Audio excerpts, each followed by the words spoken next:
All right, confirm if you can hear me. We are live now. If you can hear me, say hi. Let us know where you are watching from. If you are in Nigeria, if you are in Cameroon, South Africa, UK, the US, Australia, just say hi. Let's know where you are watching us from. Can you hear me over there?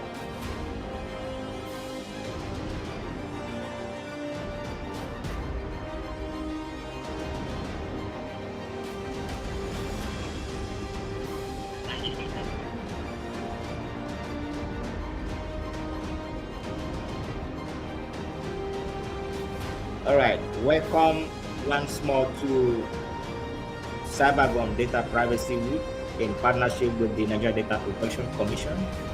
We are here to create awareness on data privacy, how you can protect your data and privacy from abuse and malicious use.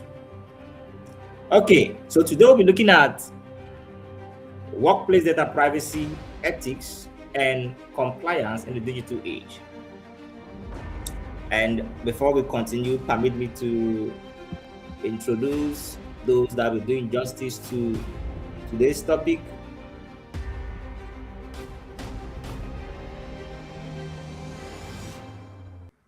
Okay.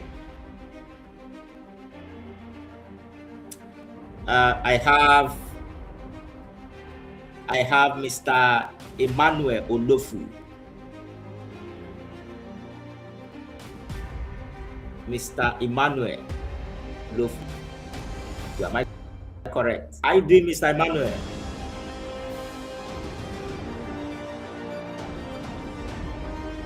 Can you hear me, Mr. Emmanuel? How you doing?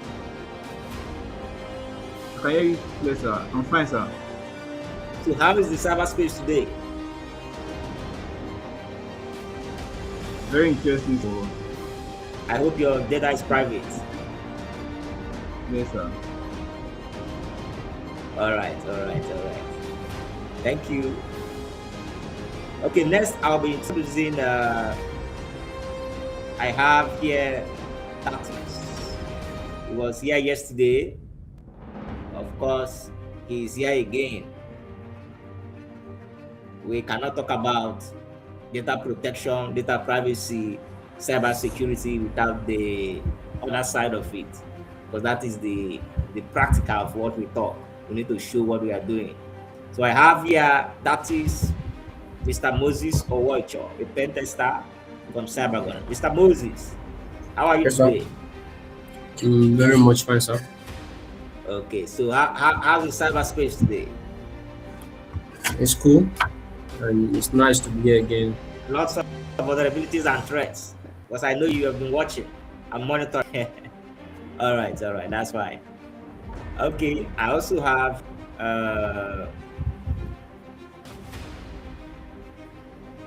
I have Mr. Funshaw.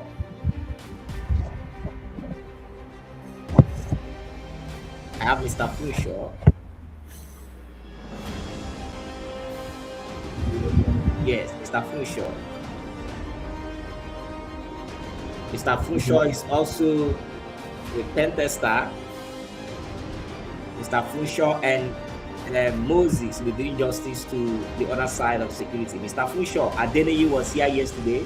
Of course, if you followed us yesterday, we showcased some spiritual things in our cyberspace, and we are here again to do it. Mr. Funshaw, how are you today?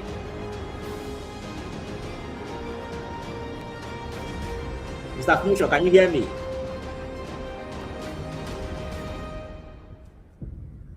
I can't hear you, Mr. Funshaw. Please confirm your audio.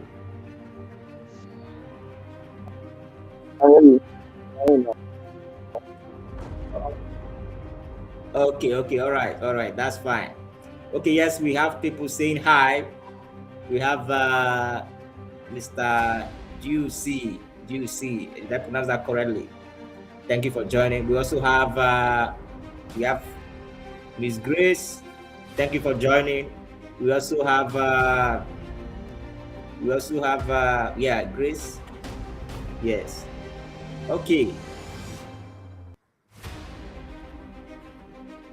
We have some other person, Mr. Emmanuel Okeugo.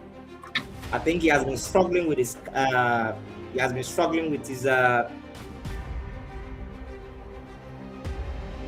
network, but we are happy he's here. Mr. Emmanuel, how are you today? I'm very well, thank you. Good afternoon, sir. Yes. How is our cyberspace? I hope we are safe. Yes, it's okay now. It's up and running. Very good. Okay, Mr. Emmanuel Keugo is an analyst, so he dissecting workplace data privacy to help our viewers understand what we actually mean by workplace data privacy, monitoring, and compliance. Okay, if you are watching us, wherever you're watching us from, I have questions. You can drop your questions in the comment section. We are going to answer all your questions, and even if you have more questions after this live stream, let us know. We're going to respond to that. This is an awareness campaign on data privacy. Globally, it is done this way, and in Nigeria, the NDPC mapped out January 28th to February 4th for this program. So we started the live stream for some time now, and today we are going to be looking at something very, very important that would interest you. Okay, now workplace data privacy, ethics, compliance in the digital age. Every organization is a data organization. I have issues with people that come out to say we don't collect data. That's not true.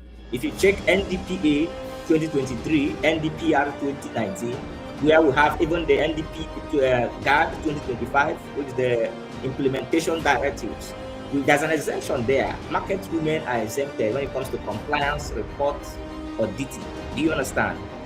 But they can't say that they are not they don't collect data or they don't belong to that category we refer to as data organization. That is not true. As a company, a business owner, you collect data in this digital age because number one, you have a device, a digital device. Number two, you may have a website. Number three, you may have a payment system. Number four, you may have an employee who makes use of all these things we have mentioned, even though you don't use them. So you collect data in one way or the other. We've met with lots of organizations. They say we have a website, but we don't collect data. Your website alone is enough to collect data of millions of people. Do you understand? When people visit your website, many a times they leave their footprints on your website, and there are some websites that maliciously gather sensitive data from site visitors, even without the user taking any serious action on that website, including mobile apps, okay, digital devices. Of course, there have been some upgrade in our POS systems here in Nigeria.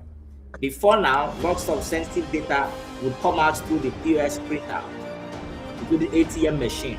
A lot have happened, and we have seen some improvement. And we know this improvement will continue. Okay. Now, whether you're a government agency or you're a bank, hospital, private organization, you collect data. Market women now, many of them, they use POS. In fact, I've seen supermarkets where they have CCTV. The CCTV alone is data collection. These are people's images, sounds that you collect. You go out there, you make videos about people, you are collecting data. Do you understand me? So people collect and process personal information every day, not only from customers, even from employees, job applicants, vendors, partners, and even visitors. I don't know if you understand me. Can you hear me? So if you look at organizations, many of them collect CVs, they collect references, okay? They will collect IDs of your referees, payroll records, CCTV footage, system logs, official documents. Many of you that have registered with lots of regulatory bodies or agencies, your license, your documents, these should be confidential. Do you understand? Now, technology gives you convenience, but it comes with responsibility, because technology has made data collection very easy. Unlike if you want to fill a form, you're given a sheet of paper to fill the form. Now, nowadays, most of these forms can be collected automatically by you entering probably your phone number, your NIN, or BVN. So technology has really improved a lot of things when it comes to workplace activities. Every real person has a record. Every real person. If you're a Nigerian citizen, you have a record. And that record is somewhere being protected by an organization. Every file is locked to someone's identity. And every document is tied to an organization's reputation and trust. So today, I want to welcome you once more, and I would want to call on Mr. Emmanuel Okeogo. Mr. Emmanuel Okeogo, I want you to share more insights. Are you there?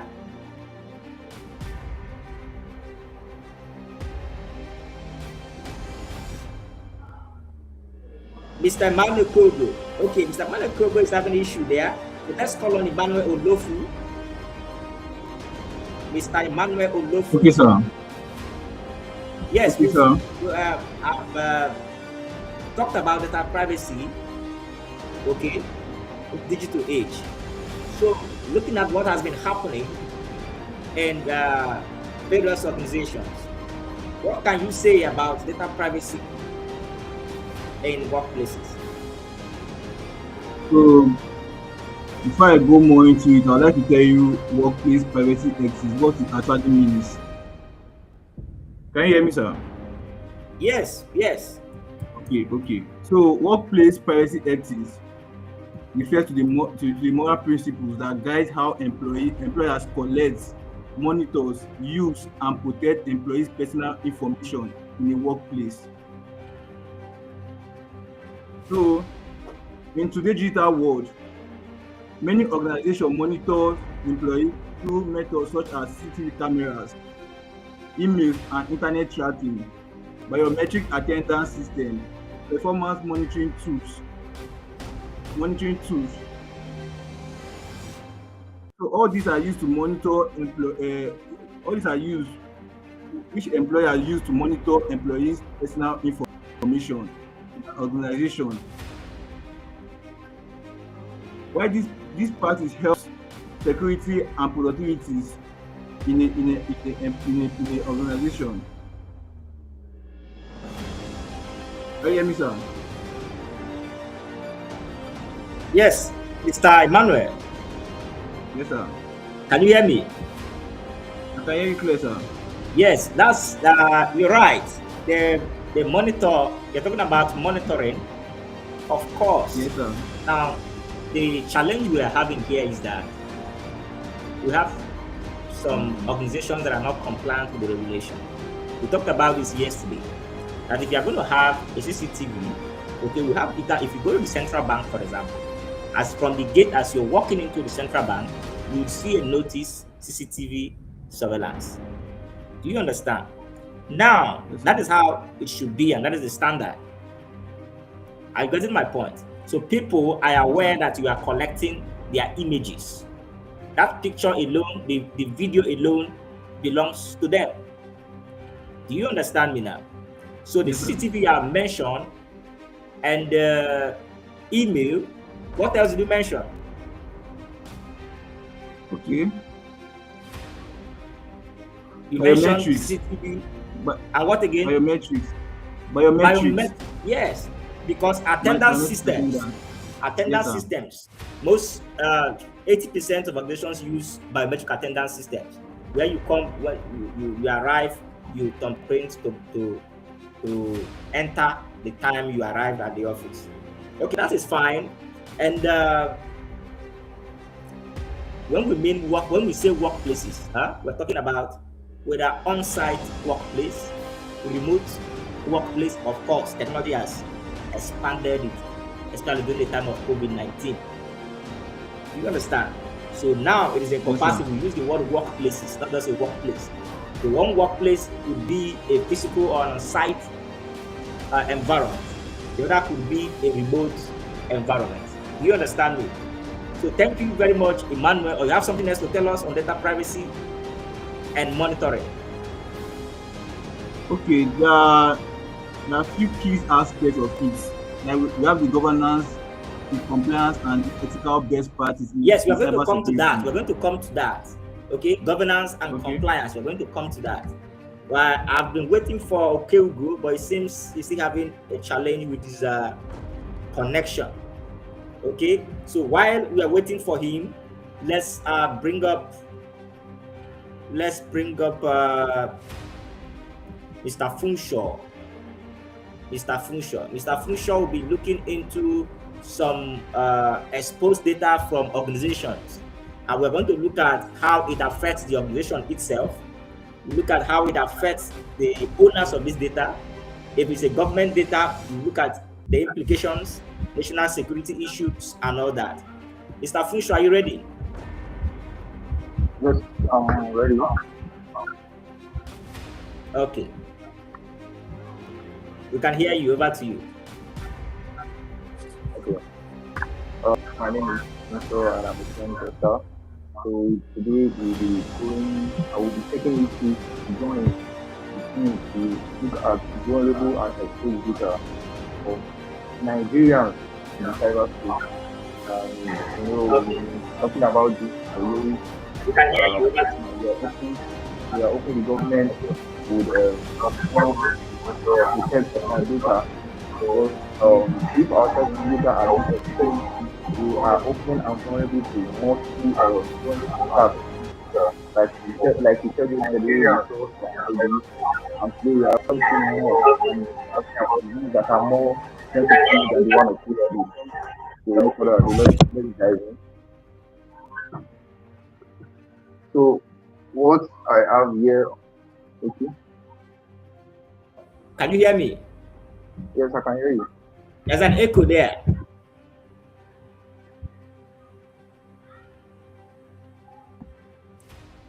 Okay. Can you hear me properly now? Can you hear me?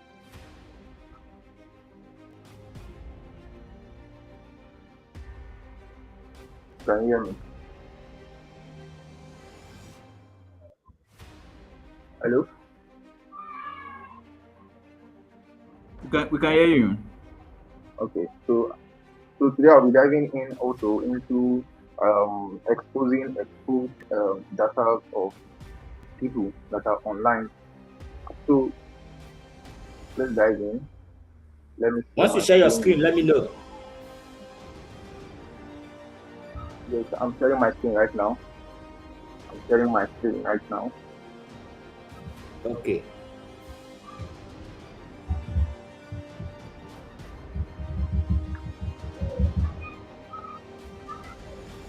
Are you with me?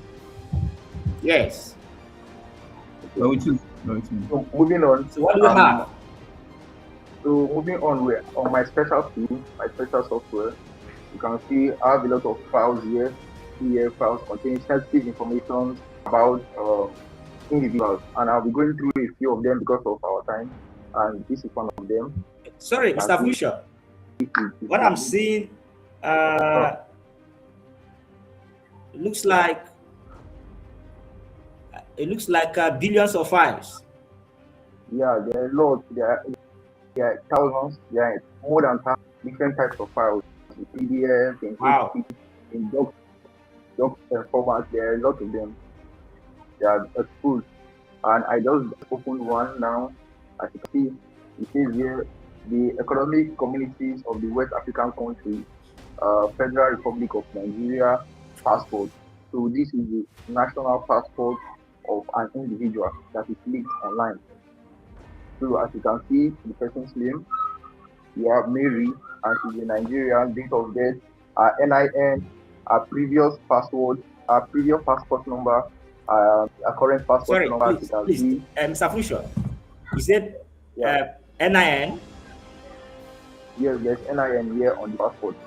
Passport, okay.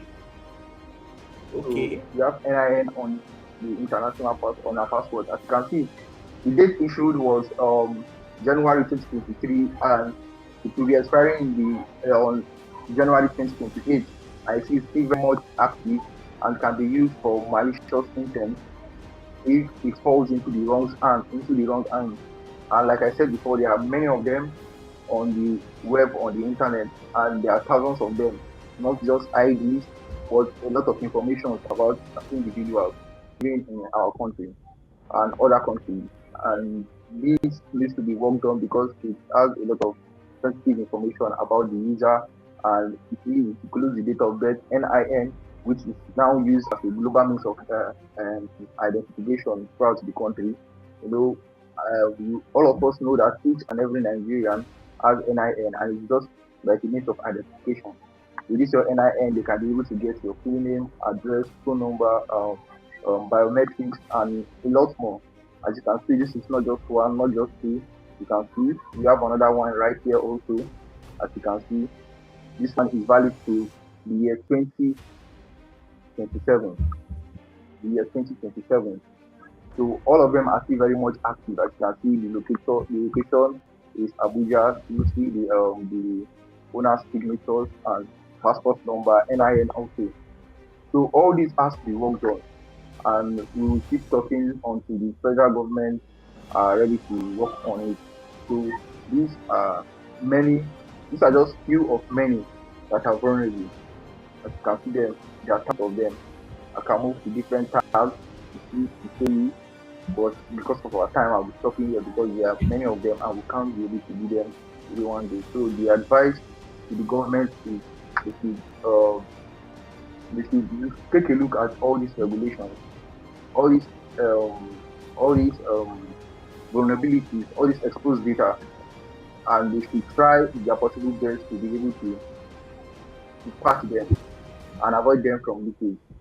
Thank you very much.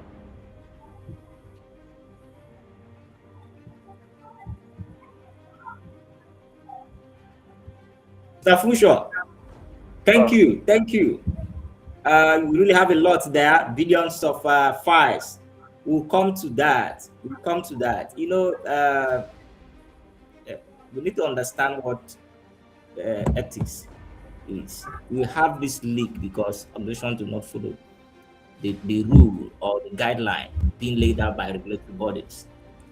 Ethics introduces transparency, number one, fairness, even respect, trust, and accountability. So all this data he has showcased can be mapped to an organization that was careless. We all love technology. That's a cloud infrastructure. Now, technology makes things very easy. Workplace activities very easy.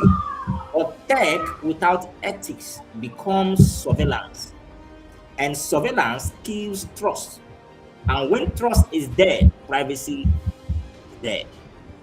Thank you very much, Mr. Funshaw, for that wonderful presentation on leaked organizational data.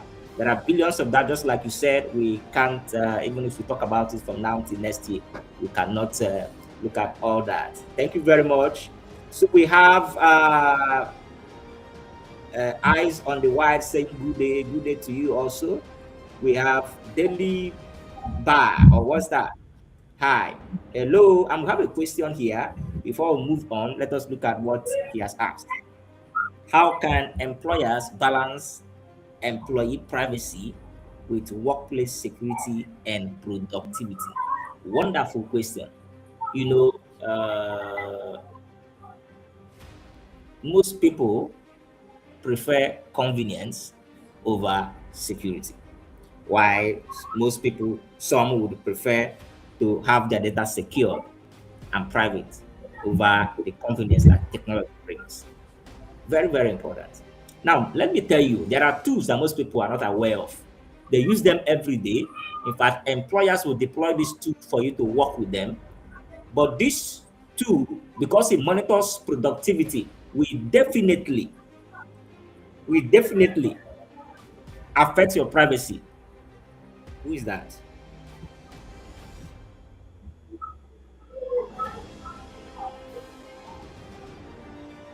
Do you understand? So, for employers to balance employee privacy with workplace security and productivity, definitely there has to be consent. Because these tools I'm talking about, I know over 800 of them that use these tools, and probably there was no consent. There was no consent. Do you understand? So employees need to know that they are being monitored. All right, and productivity tools, most of the times, we definitely monitor employees' activity. When you sat down, when you stood up, when you are active on your desktop, when you open the file, when you did this and that. So that's surveillance. Do you understand? Ethically, there should be consent. Okay, so without that, you kill trust, you kill privacy. Very, very important. Thank you very much, Eyes on the Wide, and everyone watching us, no matter where you're watching us from. If you have any question, you can ask your question. We will do our best to provide answers to that question. And if you watch this stream after the live section and you see questions, drop the question, we will respond to them. Thank you very much for that. Okay, I'm going to bring on Moses, Mr. Moses. Yes. Have Moses or Woicho. Moses or Woicho, are you ready for us? Moses, I can hear you. Yes, I'm ready. Can you hear me now? Yes, I can hear you, Mr. Moses.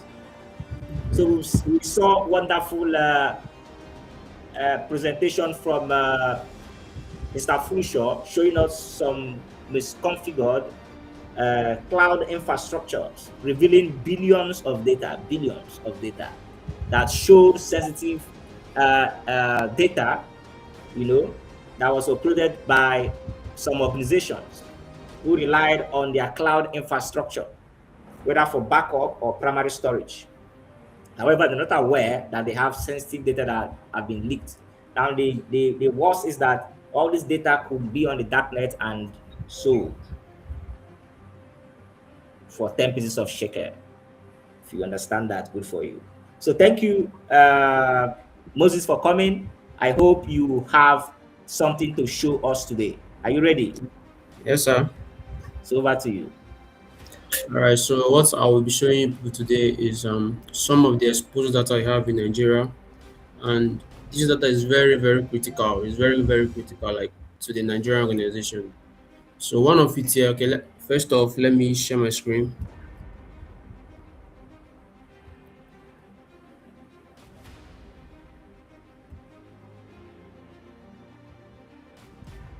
I've shared my screen now.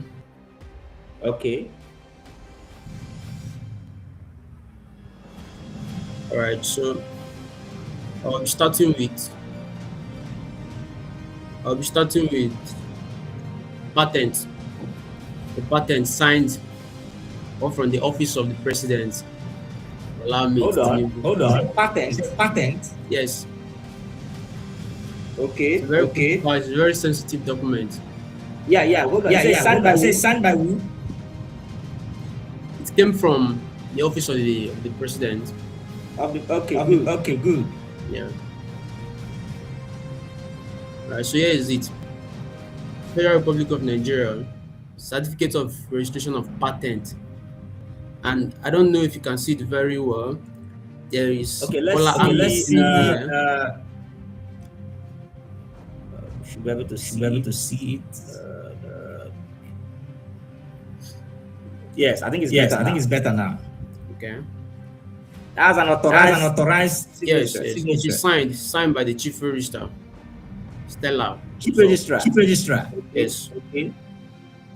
So this patent is very, very critical. It's very, very essential, and it is very critical in the sense that it should not be gained access to by an unauthorized access. Like I can print this now. I can print this and make a claim that I have a patent for a business or for a brand. You understand me? So that it cannot be trademark or copy by someone else. I think most people don't really. Let me, Mr. Moses, let me comment. Okay. A license. Most people don't do like government authority. Patent. Government authority. It's also a license. Conferring a title on someone on an organization. You see. So I know it's very powerful. See, Republic of Nigeria. And when that is a Western nation that have set up. Mr. Moses, we are not done with that. Sorry. Okay. So they set up another agency to prevent scam and fraud. Now I give that to them. Very, very important. Very important. When you have things like this, make scam and fraud very easy. Because if I can lay my hands on documents like this, and crafting powerful social engineering messages become very easy. Because this will have traceable document numbers. Because most of them would like to verify. It's verifiable. You see that. Hacker. So it's just for the hacker. Some of the identities on the document. Fake owner. He becomes a fake owner. You understand me? Yes, sir. So patent. What I have now is sensitive document and should not be open. You can inform people. Yeah, you can inform people this particular document to this, but this particular document a public document. Especially now that AI can name on it and then put any name you like. But if AI don't have this document, AI cannot. People can feed AI with this document, and AI will begin to generate. For now, there is no that can generate Nigerian patent can generate. But having all this in the public domain, to the darknet, even leaks to the darknet, it means a few weeks or few months you begin to have AI that can generate Nigerian pattern. Just enter your name, enter your whatever you want to enter as a prompt. AI will generate official pattern for you. AI did not come from clever. AI provides information with public available data as much as it was trained with. So having all this, you can train AI to do malicious things. That is why it's dangerous. Okay, Moses, thank you for that. Of course, today we don't have much time. I think we have just 8 minutes. End of. Okay, we still have more. Moses. Yes, sir. Yes, Okay, sir. what I is have that? the trademark Let's hear. document here. This is a trademark document. Yes. If you want to trademark your name or your like slangs or names and slangs, here is where you can do the trademarking. And this document is very critical and it should not be exposed to the public. Can you hear me?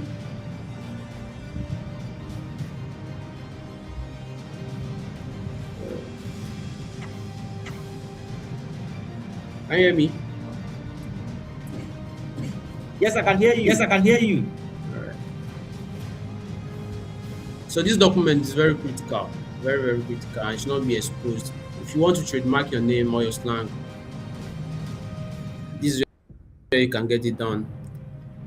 And just What's that like document she for? said earlier, the document, this is a trademarking document. We have an update. Somewhere, Ekele, thank you very much.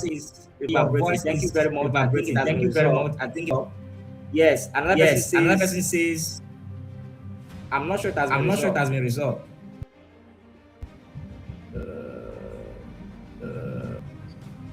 Hello? Can you hear me? I can hear you.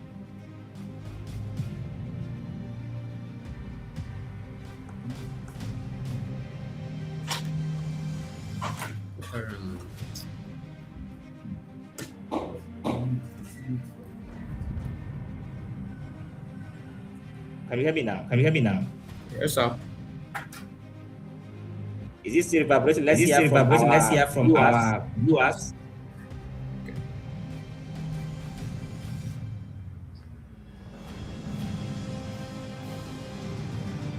Please, can you hear me? Is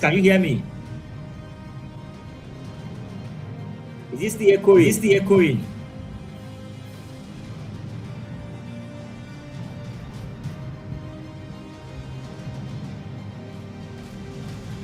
Okay, maybe Mr. Moses, check from your end. You have.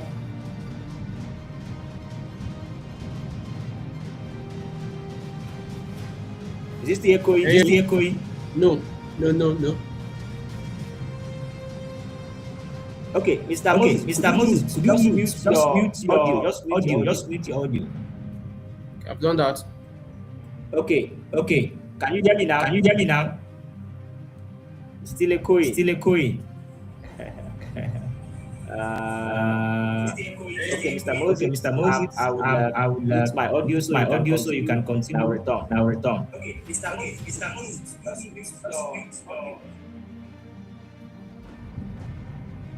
Should I go on?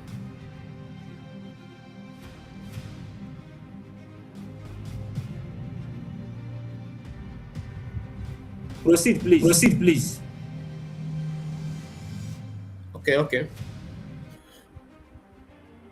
So here is a patent document. Sorry, a trademark document.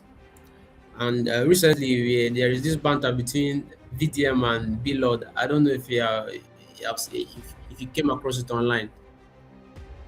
There is this banter between VDM and Billord about trademarking Ratel.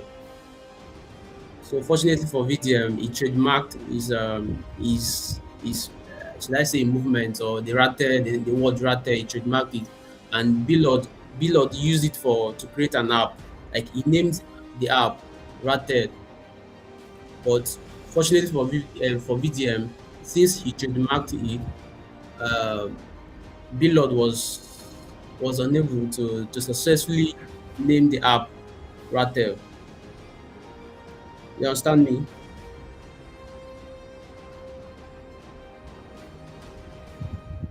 Can you hear me, sir?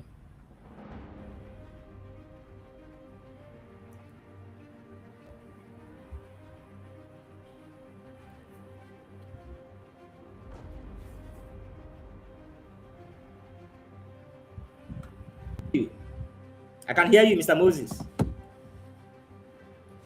Mr. Moses. Yes, sir. Yeah, I went to check on the sound. Okay. I hope all is clear now. Please, if you are watching us outside the office facility, could you confirm if the audio is clear now? Is it still echoing?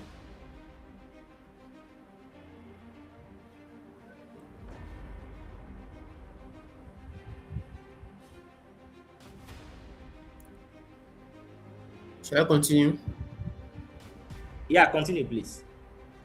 Okay. So there is this exposed data. It's a student transcript from the University of Ilorin. Okay. So I have here with me the student results right from our level down to our final year. And the name of the student is Blessing Akinwale. Transcript. Well, we are Yes. going to show it. I hope it doesn't enough faith. Mr. well. Moses. Well, Okay. yeah. I think she has. Okay. Wait, which school? Which school? University of Ilorin. Ilorin. Yeah. She graduated But with you don't second need class challenge, you don't need challenge here.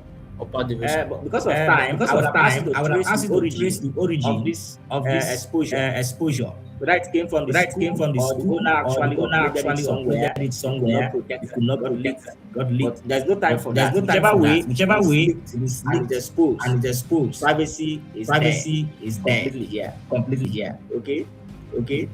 Most people won't even tell you about their results. But here you have everything. Yeah. Broken down. Yeah. She Should be private. even her grade. Like she graduated with the second class honor. Oh, that's good for her. If it was, okay, well, second class honor. What's her name? Blessing Akinwale. Adewale Blessing. Akinwale. Things like this should not be. That is why you see banks. For banks to send you your month-end report as bank statement. For a compliant bank.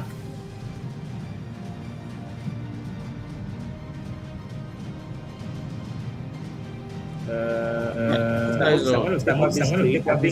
think we have an observation here. All right.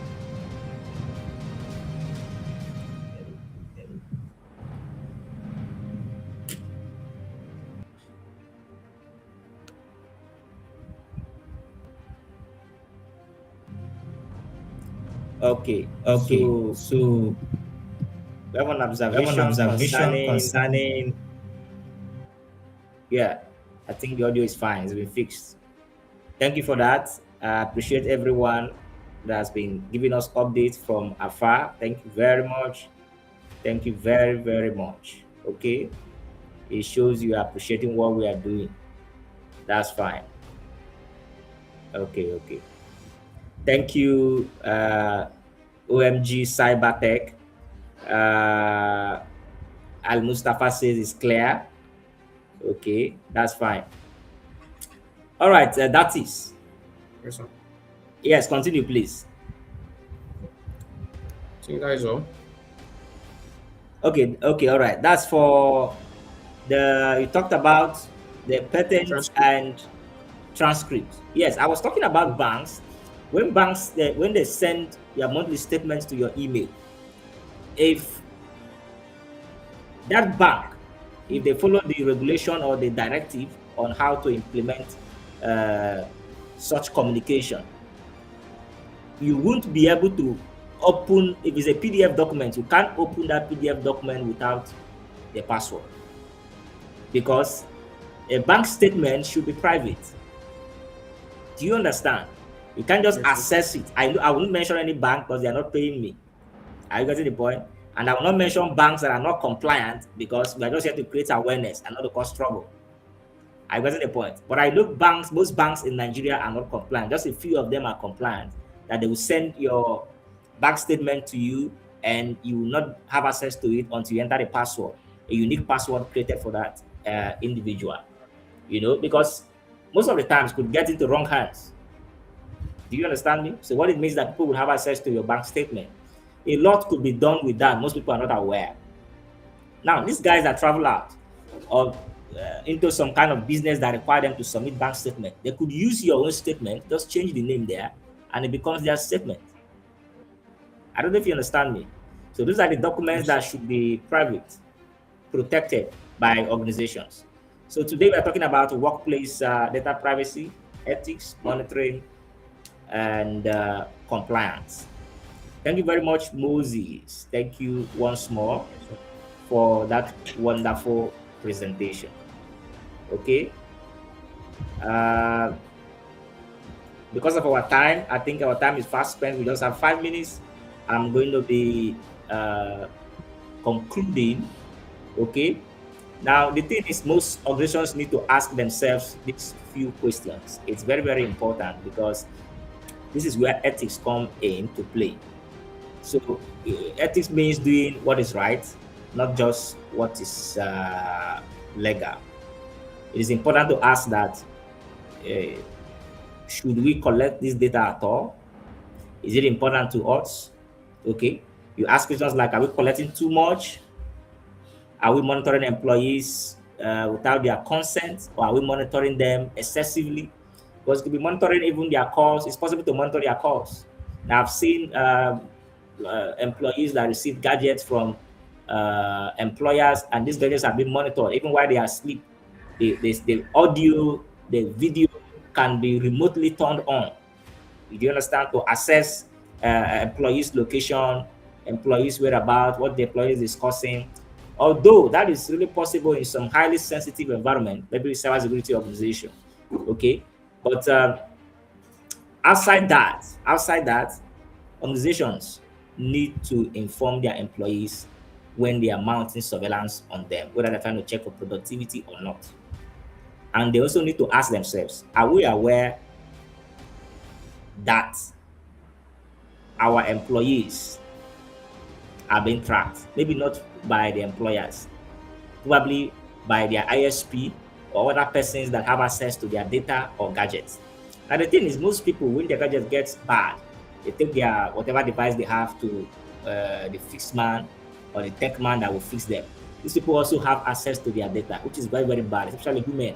They run to us that they have been blackmailed, something has happened, they have been hacked. When you give out your phone for these guys to repair it, don't forget that the software and the hardware that connects to this device can access your device without your password. If you need to say, he doesn't have my password. That's not true.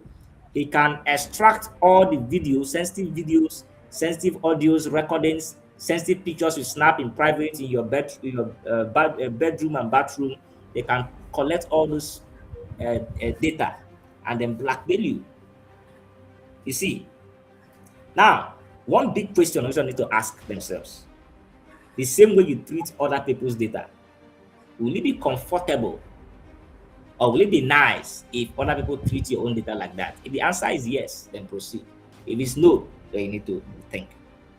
Okay? Technology today, without ethics, like I said before, becomes compliance.